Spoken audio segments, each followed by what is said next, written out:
I suppose I just, ask the man himself your view on all of this because just you tell me because I'm Yeah. not gonna put words Is in your this mouth. letter verified? Is this letter true? Yeah, I mean it's real. Yeah. Why is there this idea? I'm gonna put it like this: Nick Fuentes called it conspirator that people were claiming Israel killed Charlie, and it was really funny. He was like, if Ben Shapiro died, they're gonna claim Israel did it, and they're claiming now that Nick Fuentes got the call. The call, like Israel called him and told him to Yeah. it's crazy in my opinion, but I'm curious why you think people are pushing this and just what the truth is. You know, I think Charlie's views on Israel were nuanced. There's no doubt about it. He was frustrated. He was, you know, I mean, I talked about this on, with Alex Clark's podcast, Cultural Apothecary, and I don't know, it's like got millions of views or something like that. She told me. Yeah, I mean, listen, he for Charlie, it was very clear. He wanted people who controlled the Holy Land to be civilized people. He didn't want it to be in the hands of Islam, for example, right? Charlie looked at it as like we have a civilized group that is friendly to the West, and we have uncivilized, basically. We have these Muslim nations that are very hostile. A lot of them are openly terrorists, right? Towards Israel, towards America. Who would you rather have control of the Holy Land? That was one really basic thing, right? The other thing was that he was really frustrated that he wasn't allowed to criticize Israel without being labeled an anti-Semite, Yeah. right? So like the truth is that like he he had vehement disagreements with the way that they were prosecuting the war. He had vehement disagreements about the way that they were messaging about different things. He wanted it to be over. He thought it was unfortunate that it was dragging on so long. And but he realized that he had more freedom to criticize America in many ways than he did criticize Israel. Yeah. Well, even Tucker Carlson was bringing up the point of how Charlie Kirk was being labeled anti-Semitic himself, and how he found that personally very offensive. Now, for me, I think BB's comments are kind of weird throughout all of this, and I don't think it helps the kind of discourse and what's going on here. Megyn Kelly and Charlie Kirk were talking about this issue also a couple Yeah. weeks before it happened, and I thought their comments were also kind of very important and very nuanced, because there was things that I agreed with Charlie on, some of the things I disagreed with, but he was able to have that conversation and that debate. He was hosting individuals like Dave Smith and other critics, and being able to give them a voice. And there were people that were saying, you got to shut down Tucker Carlson. You got to shut down all these critics and all these people who present the other side, when he was just presenting a debate too. Well, and he was And very yeah, cognizant of the fact that, young people were much more Israeli skeptic, right? We were hearing it all the time. And he did not, if Charlie would have gone out there and just said, we're not allowed to like have this conversation, that would have been a huge disservice to the conservative movement, because What you just saw there was Andrew Colvett, the executive producer of Charlie Kirk's, rest in peace, TPUSA. And he says that the letter that Charlie Kirk sent to Benjamin Netanyahu is real. Let's check it out. This is the letter from the desk of Charlie Kirk. He starts it out saying, "Dear Mr. Prime Minister, one of my greatest joys as a Christian is advocating for Israel, forming alliances with Jews in the fight to protect Judeo-Christian civilization. Most recently, I am proud to have taken over Ambassador Huckabee's show on TBN, where we continually support Israel and the Jewish people. As Muhammadism spreads into Western societies, that's a funny term, it's critical. We can make fun of Muhammadism, but we can't make fun of Jews, of course.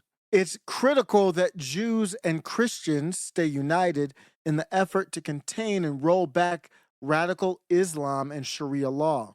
I regret to report that anti-Israel and anti-Semitic trends are at record levels on social media. These negative sentiments then flow downstream into college campuses and even seep into the conservative MAGA community." That's the first paragraph from Charlie Kirk. "My team and I have spent months analyzing these," allegedly from Charlie Kirk, "analyzing these trends and debating ideas that could help you and your country push back against these disturbing developments. Anti-Israel sentiment can undermine American support for Israel. The purpose of this letter is to lay out our concerns and outline potential remedies." Everything written here is from a place of deep love for Israel. We got that. we're laying it all a little thick. We understand that. And the Jewish people, I think it's important to be brutally honest with those you love. In my opinion, I have not read this yet, so this is a live reaction.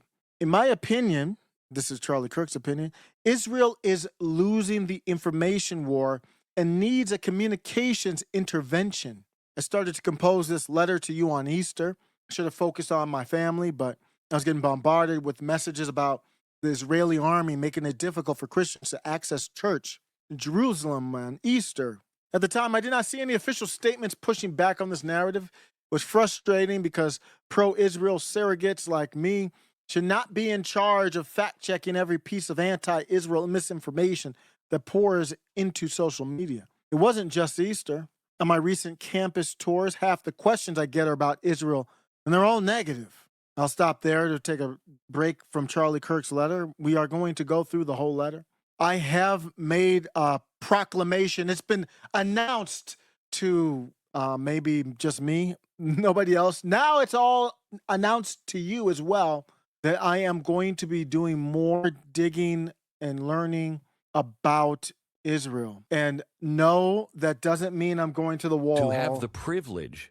I'm not going to the wall. What that means is Israel controls us, obviously. There is no country anymore, United States of America. We are the United States of Israel. We are Israel. And our politicians are worthless. What you were talking about is the budget. Is the government going to be funded? It looks like they're going to go past the deadline, at least for tonight. Who knows? I believe they have until midnight tonight. I'm recording this at 9:39 Eastern p.m. on September 30th. They could come up with a continuing resolution, but none of that matters when we talk about federal politics, even at the state level. But really, at the federal level, Israel's calling the shots. Now, are the Israel politicians puppets like Americans? I'm sure they are. I have to look into it. Is Benjamin Netanyahu a puppet? Yeah. But he's a puppet that's one rung above Donald Trump. I want to know what Israel's doing. I want to hear them in Hebrew and see it translated. Friend of show, Cassandra McDonald was talking about that. She said, people like, I'm paraphrasing, people like Benjamin Netanyahu, they speak their propaganda, our propaganda talking points in English. But when you hear them in Hebrew, you get a little bit more closer to the truth. Let's get back to the Charlie Kirk letter. Charlie Kirk says, I often spend half my time on these campus tours defending Jews to all these negative questions. I improvised that part. And Israel, which I'm proud to do because I love Israel and love the Jewish faith. I spent endless hours with Dennis Prager over the years studying the Torah. Congratulations. Sometimes it feels like I'm defending Israel in public more than your own government. Well, yeah, that's kind of true because in America, he would rather you defend it than him. He's not an idiot. Nobody's listening to him. Here is the aforementioned Dennis Prager. If you think Megyn Kelly and Charlie Kirk have been anti-Semitic, you're out of your mind. Charitably, you're paranoid. And Jews have a right to some degree of paranoia, given what's happened to us. But I don't excuse it. These have been two of the most outspoken pro-Israel voices. They are allowed to differ with the Israeli government. Half of Israel disagrees with the Israeli government. I have watched both of them. With all due respect, sir, I know you're wheelchair bound or whatever after this. I think it was an accident or something. He can't move his limbs, to my knowledge. With all due respect, sir, we don't need your permission to question the Israeli government because it sounded like you were trying to give permission. Let me just make it clear that we don't need your permission for that. And for the record, I have questions about Jews, not just the Israeli government. In their outspoken defenses of Israel, which unfortunately takes some courage today on the right. There are a lot of voices that are anti-Israel. There were voices on the right that were anti-Semitic in William Buckley's time. And he, to his great courageous credit, publicly rebuked them. Took a lot of courage. Courage is the rarest of the good human traits, as I always point out. There are a lot of good people, but there are very few courageous good people. I would only say to Megyn and Charlie, in fact, I had every desire to call Charlie, to talk to them about this. You can't say the Jews anything. George Soros is a Jew, and Benjamin Netanyahu is a Jew. Do they have anything in common? Yes. Yeah, they actually do. They're Jews. Absolutely nothing. One is on the right and one is on the left, and therefore they have nothing in common. What is going on right now? Hitler and the Nazis would say Jews were the inventors of communism, and Stalin would say that the Jews were the inventors of capitalism. So you can't both be right. You can't say any group, the Americans, the whites, the blacks. It doesn't work. I know you said you wished you called Charlie to say what you said. I texted with him and I spoke with him this summer, but you could say something to Megyn Kelly. Would you like to? Before my accident, you would have me on, and you were very generous in what you would say about me, and even say about me when I wasn't on. And I would likewise speak highly of you and mention you were one of the few regular podcasts I'd be watching. Since my accident, a major way I've kept up with the news. Are Jews defenders of Judeo-Christian values or the antagonists? The answer is some are one and some are the other. I have nothing in common with left-wing Jews. Nothing.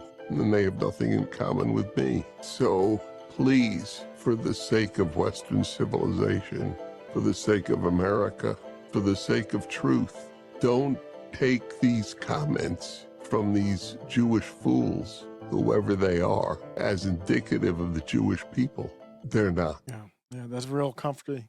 And thanks a lot, Mr. Prager. Back to the letter. Charlie Kirk says, my experience on college campuses matches a recent Harvard-Harris poll, which reported 48% of 18 to 24-year-old Americans support Hamas over Israel, even in young MAGA circles. Yeah, that's funny. In circles where people want to value America above all others, they say Israel is losing support. Shocking. We are getting huge crowds of 4,000 to 5,000 students on some of my college tours. My campus visits are becoming like a rock concert atmosphere filled with conservative patriots. Yet on these campus visits, I'm constantly confronted with Israel is an apartheid state. Why does Israel conduct ethnic cleansing? Why is America subsidizing Israel's genocide against the Palestinian people? Is America aid helping to subsidize Israel's free health care? Israel and the Jews are running U.S. foreign policy. Israel and the Jews are responsible for 9/11. Defending Israel is not in our U.S. national interest. Why is Israel trying to drag us into war in the Middle East? Above are just a sampling of the negative Israel-Jewish comments and questions I confront on college campuses. I'm accused of being a paid apologist for Israel when I defend her. However, if I don't defend Israel strongly enough, I'm accused of being anti-Semitic.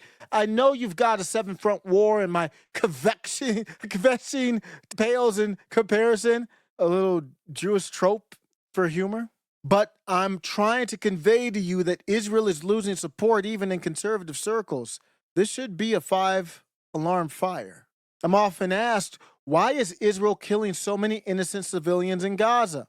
This is interesting. I'm going to stop. I'm going to keep reading in a second, breaking away from Charlie Kirk's voice here. I don't know if this is a at this point.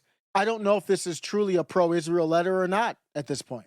What it sounds like at this point to me is a backhanded way of Charlie Kirk saying these are legitimate questions, but I could be wrong. Charlie Kirk goes on to say, I know Israel goes to great lengths by dropping flyers and even calling civilians to clear out of areas about to be bombed. I know Israel posts maps with, how gracious of them. I know Israel posts maps with American tax dollars. How thankful. I'm grateful for that. You take American tax dollars and you literally kill women and children, and I'm supposed to be grateful that you call civilians to clear out of areas before you bomb them. I know Israel posts maps showing which areas should be evacuated. I know that Hamas uses civilians as a human shield, just the whole repeating of the talking points. Do Jews do that too in Israel? Do they? We saw that when Iran bombed Israel. It was in residential areas, some of their targets. It's the same type of thing. But 90% of the younger generations get their news from social media and podcasts, and there's very little pushback or fact-checking by the Israeli government and or pro-Israel supporters in the media, especially social media. I don't even understand that paragraph. There's nobody who's pushing it back against Israel who hasn't heard these talking points before. It ain't gonna work. Right now, you want to know why? Part of the reason why these talking points don't work. Right now, the flotilla with Greta Thunberg or Thunberg and them that went over with baby wipes and diapers or whatever supplies. They just got boarded by an anonymous ship. I'm gonna guess it's Israel. They got bombed allegedly. I'm gonna guess probably Israel. People look at that and they don't understand why. There's no this Hamas uses civilians as human shields doesn't answer the question. Charlie Kirk says, I strongly suggest Israel not always depend on subcontracting their information war efforts to surrogates in America. Mr. Prime Minister, I urge you to, in all caps, revamp your information warfare strategy from top to bottom. Sometimes the impression is given that Israel thinks everyone hates them, so why care about winning over hearts and minds? If there's any truth to this impression, I urge you to consider that social media and podcasts is where you fight for the hearts and minds of the younger generation. Obviously, all this negative Israel propaganda on social media easily translates into pro-Hamas, free Palestine sentiment on many college campuses. Well, of course they do. You know, there's one Jew that's talking out against this. His name's Tim Dillon. And how to Harris, who runs a meditation app, but also believes that Israel should just bomb anyone at any time that it thinks. It is hilarious to be a guy who runs a meditation app and he spends half the time telling people about breathing and how to self-actualize, and the other half of the time telling people that we need to bomb as many children as humanly possible until Israel feels comfortable. That's just an interesting archetype of person. It just is. Okay, I want everybody right now to breathe. I want you to breathe in and out. Start from your breath and start from your breathing. What we need to do is indiscriminately bomb women and children. We need to indiscriminately bomb women and children right now. I want you to imagine an apartment complex. There's children playing soccer outside. Now it's gone. It's gone because there were bad people in it. Now they're all gone. Now it's rubble. And I know it's sad, but it's necessary. Collateral damage. I want you to say 2 words. Collateral damage. Focus on your breathing. Harris, who runs a meditation app, but also believes that Israel should just bomb anyone at any time that it thinks. It is hilarious to be a guy who... Charlie Kirk said, here are some unsolicited recommendations my team and I suggest if you're open-minded to a communications reset. Number 1, for starters, you need a rapid response media team. President Trump does this very effectively on social media with his own account and his White House Rapid Response 47 team. The president has strong fighters like Stephen Miller, Caroline Leavitt, who battle the press every day. Honestly, I don't even know if you have a press secretary. You are an eloquent defender of Israel, but you need a team of information warriors out there pushing back every day in real time. When you don't push back, anti-Semitism and anti-Israel propaganda fill the void. A pro-Israel friend recently asked me, do Israelis even care how the world perceives their country? I think this is also potentially, let's say it really was from Charlie Kirk. I don't know if it was or wasn't. The New York Post article didn't confirm where they got it or anything. It's just weird, but let's assume it is accurate. It is another the hinting towards regime change in Israel. All we need is a new person, not Benjamin Netanyahu. This is all criticism of Benjamin Netanyahu. This so far in this letter, it's a backhanded compliment. It's like, oh, you're the greatest Jews. I love Israel. Here's all the things I'm going to rattle on for 7 pages about that you're not doing well. It was really a diss to me. So far, I mean, I'm not finished with it.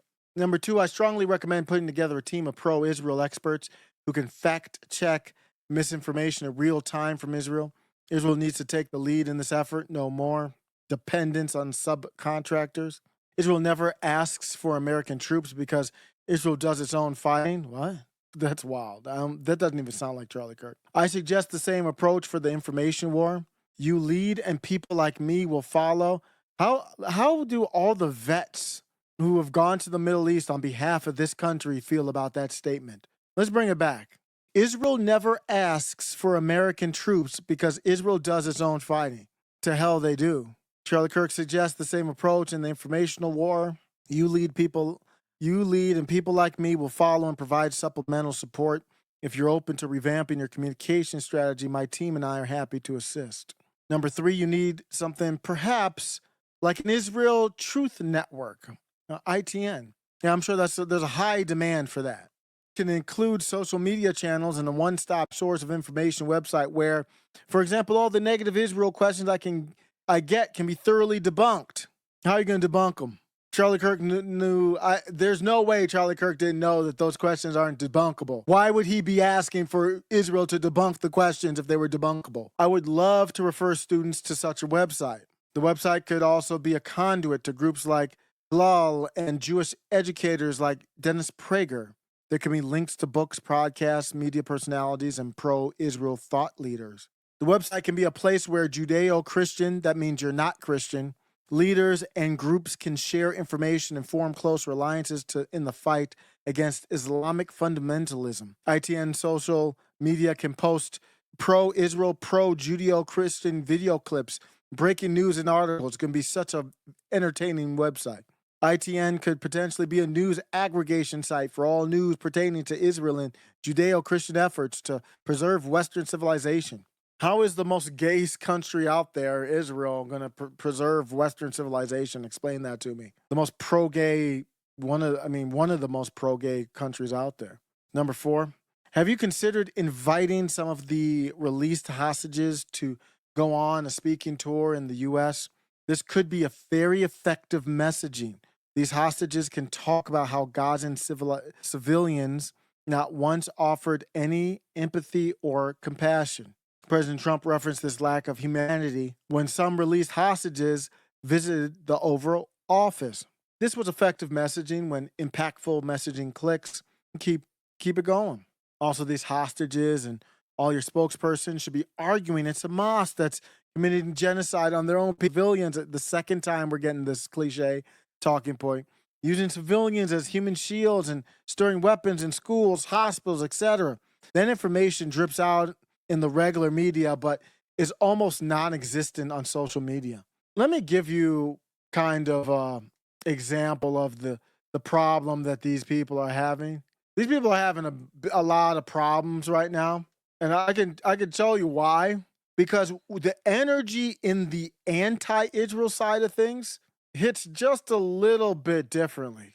Cruz is out here just fighting for his life to maintain his pro-Israel stand, just slobbing the knob of allegiance, just going to town. Israel's America's friend, Iran is America's enemy.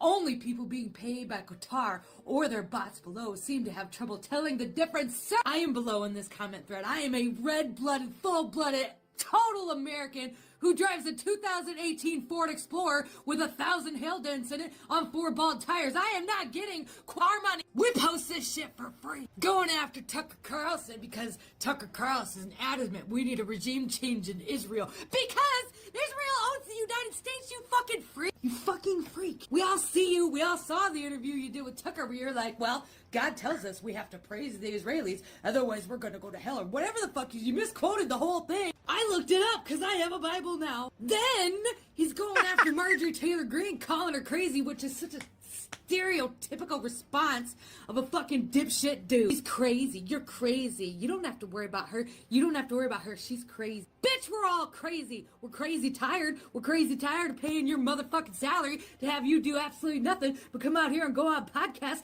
and slob the dick of Netanyahu. We're tired of it. We're tired of paying over $1,000 a month in groceries. We're tired of it. And then in that whole post, people are like, hey, look, she never even mentioned the Jews. She was just talking about a foreign nation. He's like, oh, she wasn't mentioning the Jews. Find out which foreign nation or powerful people would take heinous action. Is she talking about the Belgians? Or she never mentioned the Jews. She never mentioned Israel in that post at all. You made it about them. You call us obsessed with Israel, but that's all you want to fucking talk about. You in that interview with Tucker Carlson came out and admitted to God and everybody that the only reason that you ran to be a senator was so you could be the best senator for Israel's allies for the United States. That was you. Like, fuck the people of Texas. Fuck you guys. Waste of an establishment. You all, okay? 99% of Congress and senators are a waste of an establishment. You're a fucking... We all see it. We don't know what to do about it yet because none of us believe in voting anymore, but we all see it. We all see you, Ted Cruz. We all see you with your mouth full of Netanyahu's balls. We all see you. Taking the donations, just giving it up, kissing the wall. Fucking tired, Ted Cruz.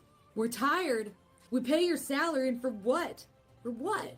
What have you done? Gross. Nothing is going to change in this country until that entire establishment changes. Do you hear me? Nothing is going to change. The narratives are going to continue until all of those people are removed and replaced by other people, or the entire thing gets taken down and redone. You are all corrupt. You are all paid for by foreign nations.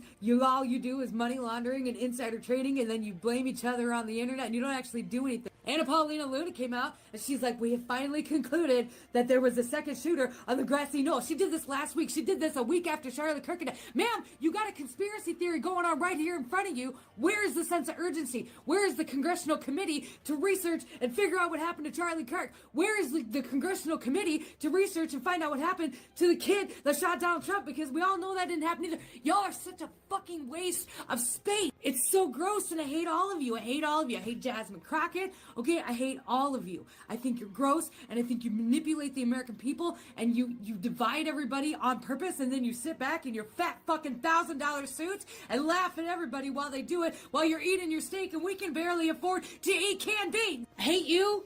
I hate you so much. I gotta go make pumpkin bars, okay? Join my Substack. It's linked in my bio. Goodbye. I will. Instant follow. That's one of those rare moments. I've seen so many of these shorts. I don't enjoy any of them. I don't enjoy my own shorts. I've seen this one like 5 times, just straight back from the start to finish, just spitting heat. Why did I play that? How are you going to combat that? Charlie wrote the letter, but Charlie allegedly, TPUSA, Benjamin Netanyahu, how do you combat that? There ain't no way. That's the answer. You're not combating that. 5, Charlie Kirk says, maybe interview regular Israelis on the streets. Yeah, that will go well. That's going to go really well. Let's interview the regular Israelis on the street. When we go interview the regular Israelis on the street, what are they going to do? What are they going to say? In Israel, if you actually talk to the majority of Christians, talk to them, you'll see what they say. They say Israel is the only place where we're respected and protected. And I can attest to that as a Christian who went to Israel. I spent 2 weeks there with the church, and we had an incredible time. We had only one incident where a small child spit on one of the pastors, and immediately after, there was an adult that came by and said, "That's not a representation of who we are. You know, we love you guys. You guys are always welcome here." And I have to say, no adults gave us any grief. We had no issues whatsoever. And our experience there, it was actually an amazing experience. In Israel, It's really amazing, man. They let the little ones spit on the Christians over there, man. It was only one incident. It was only one spatting incident. We've seen online videos, hours of videos of Israelis just spitting on Christians, spitting on Christian men, spitting on Christian women. There was a pro-Zionist Christian woman, Asian woman in Israel. They were spitting all over her. So I don't think this interview regular Israelis is going to be a good idea, Charlie. Allegedly, Charlie. Whoever wrote this and put Charlie's name on it, Charlie.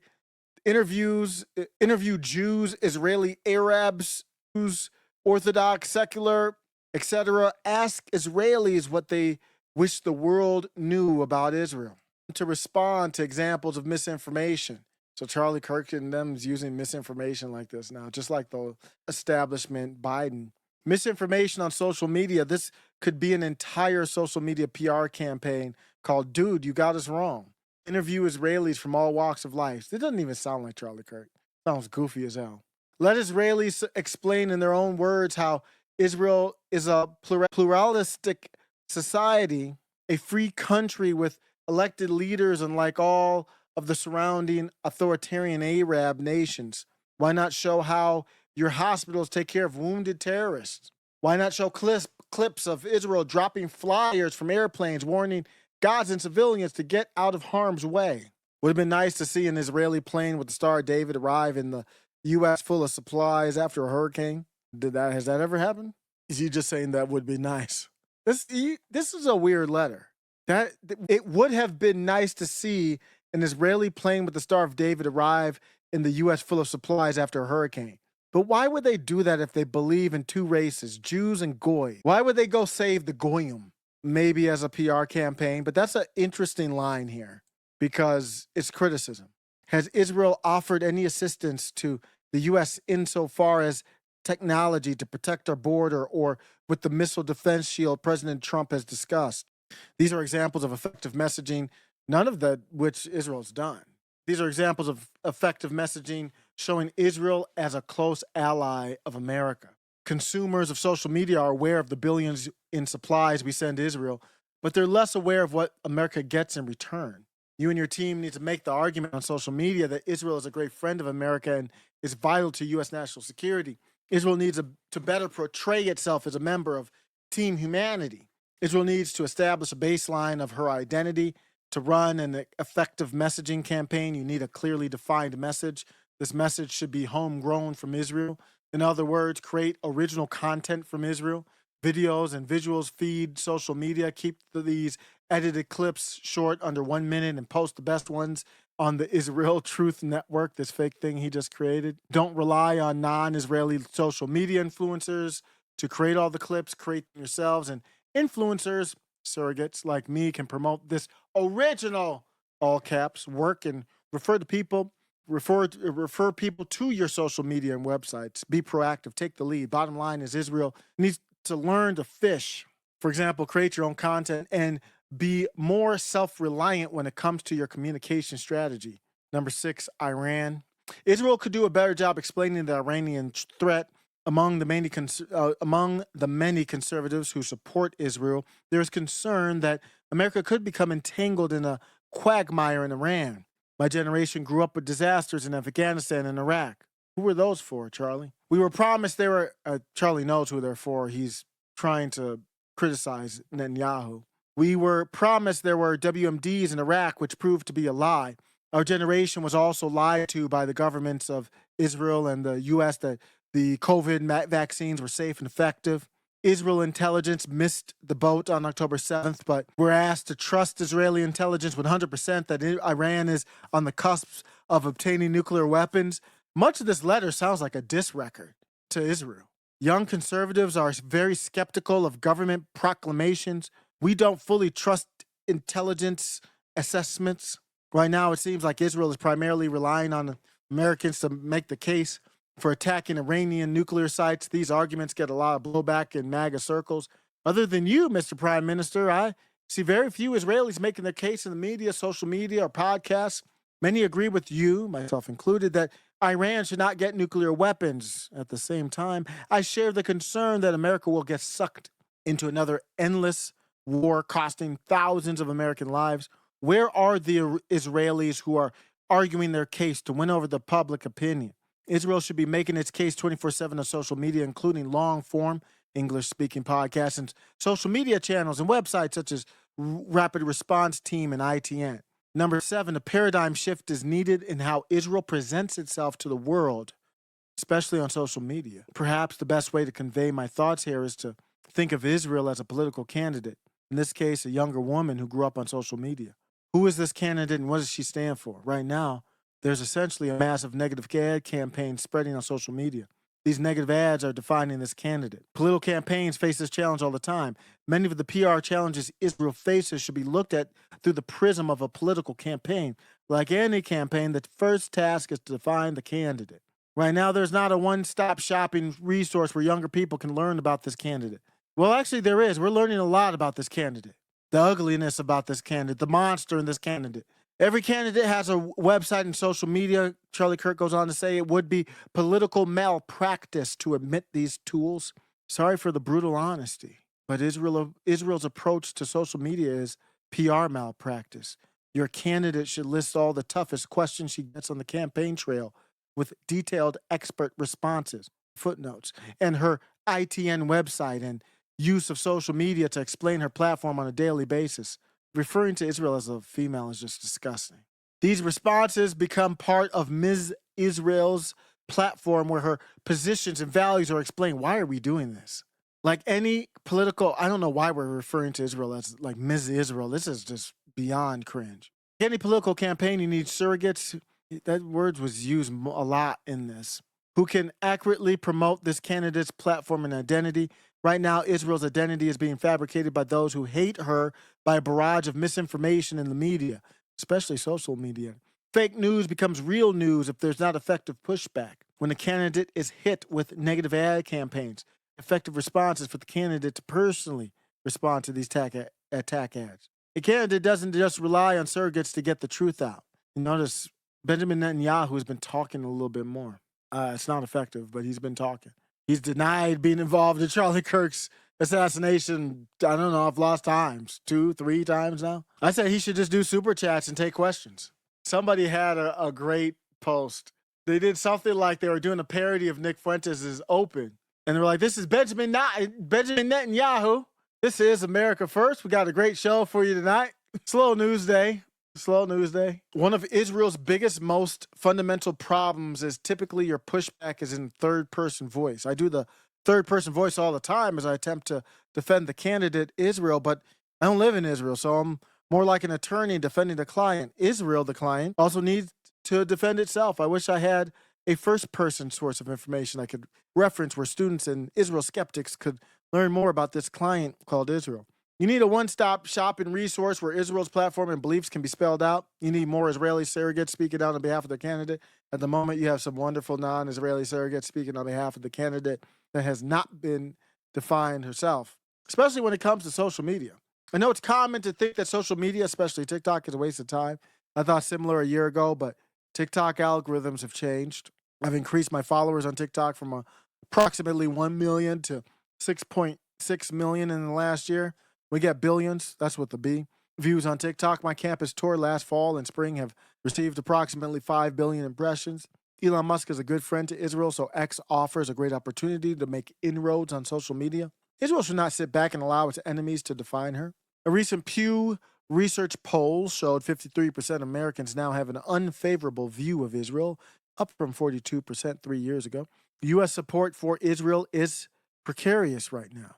A new media strategy is urgently needed. I understand social media as well as anyone in the world. From my vantage point, Israel has retreated from social media without a fight. How are you going to win over younger generations if you're starting out in retreat on social media? Younger generations use their TVs for Netflix, not the evening news. Narratives for younger and even middle-aged people are fought now on social media. Mr. Prime Minister, stop this retreat. Get in the information war fight! Exclamation point. The front lines of this information war are on social media. Other than a few guerrilla warfare operations, there's very little Israel-created content. What does that mean? A little Hasbara, a little Unit 8200.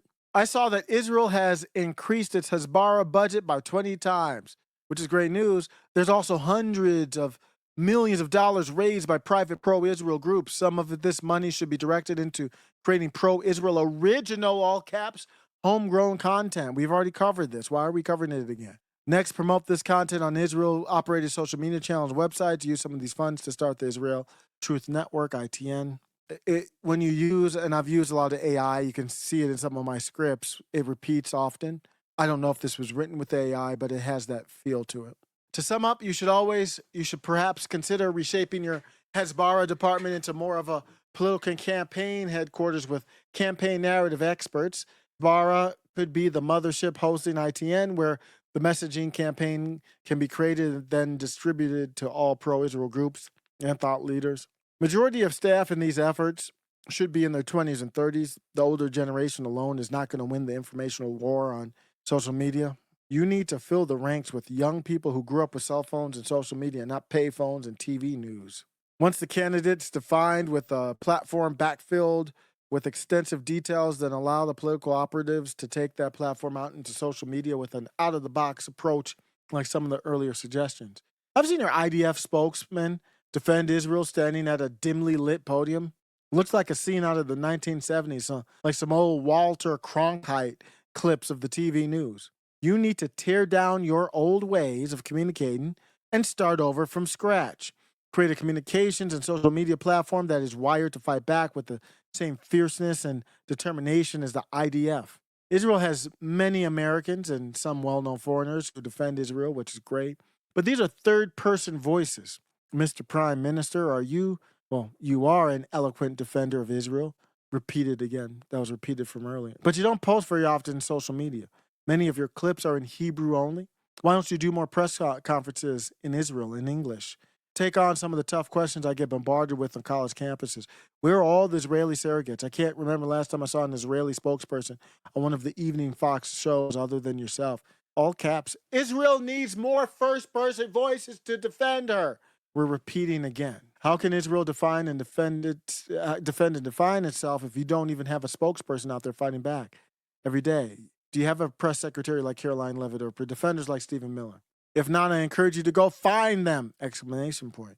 You need more Israeli spokespersons who are affecting the media and social media. I know you have a serious deep state lawfare challenge.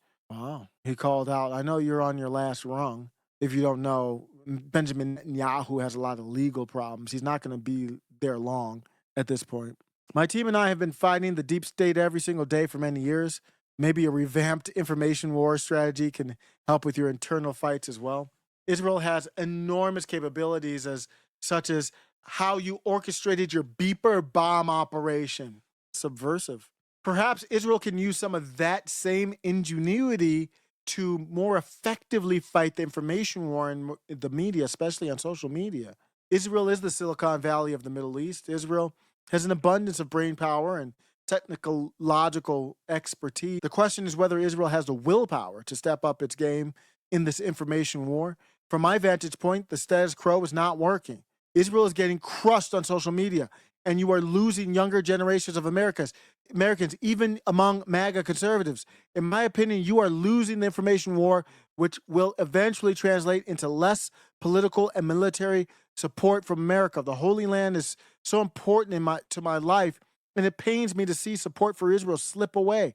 Feel free to contact me on my private number below if you would like to discuss this further. Sincerely, the now deceased Charlie Kirk.